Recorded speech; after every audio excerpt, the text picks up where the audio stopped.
Hi there, Lester Fields here. In the hills west of Route 59 in Appalachia, I come across a serene homestead. This is Orwell Orchards, and the peaceful calm of this picturesque scene hides a tragedy. Heading on into the house first, I explore the ground level, where an easy locked safe yields a small stash of loot. Nothing to write home about, but who writes home anymore? There's no home to write to.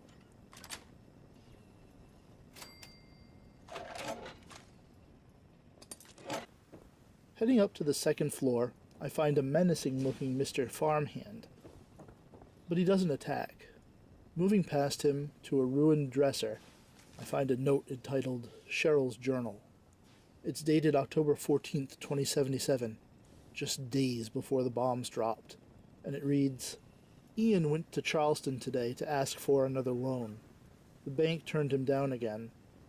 I'm not sure what we'll do now.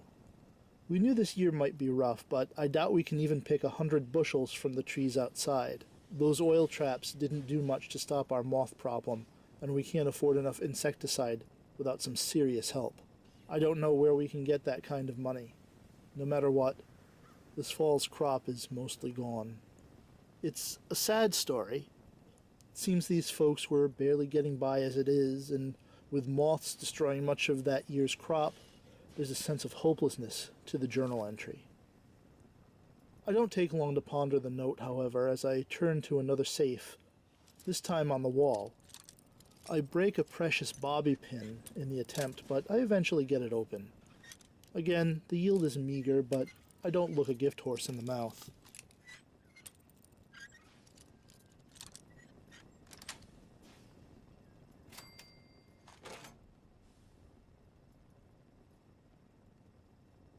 I descend the stairs and decide to check out the cellar before moving on. And once down there, I'm hit with a macabre display. The bodies of two civilians lie huddled next to each other on the dirt floor. Both bodies are holding a pipe pistol and ammo. Though they're not marked as such, I get the feeling that this was Cheryl Orwell and her husband. Did they decide to end their own lives due to the unfortunate events I read about in Cheryl's journal? The answer seems clear to me. I climb the stairs and exit the house.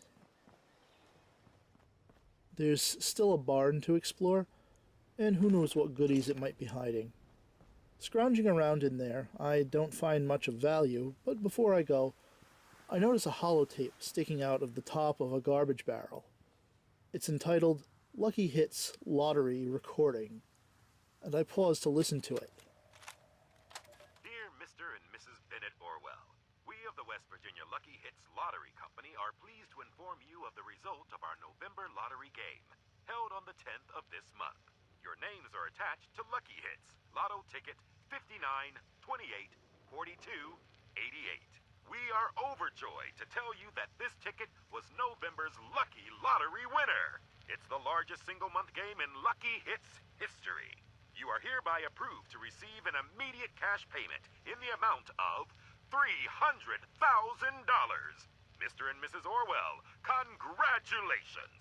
A local Lucky Hits prize representative will be arriving at your residence on November 30th, just a few short days away. To avoid any unnecessary mix-ups, please contact our headquarters as soon as possible to confirm your home address. Now, we advise that it's in your best interest to keep this news from the public's attention. We value all of our Lucky Hits customers, and we can't wait to hear from you. Once again, congratulations, Mr. and Mrs. Orwell, winners of West Virginia's largest ever lottery game. The holotape mentions that the Orwells were to contact Lucky Hits to confirm their address, and to do so soon as to avoid any mix-ups.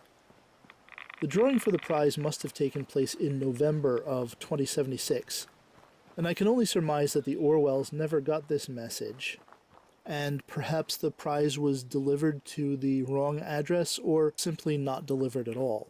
Otherwise, the Orwell's story might have played out differently. They would have had the money for insecticide, they wouldn't have had to turn to the bank for a loan that was denied them, and they wouldn't have made the tragic and depressing decision that ultimately led to me finding their bodies moldering down there in the cellar. Of course, none of this probably would have mattered anyway, given the events of October 23rd, 2077, and that there is the real tragedy of the wasteland. It is with a somber spirit that I depart Orwell Orchards, the memory of the Orwells playing out in my head, at least for the next little while. And that's all for today. But I'll be covering more stories like this one in upcoming videos. Until then, thanks so much for watching.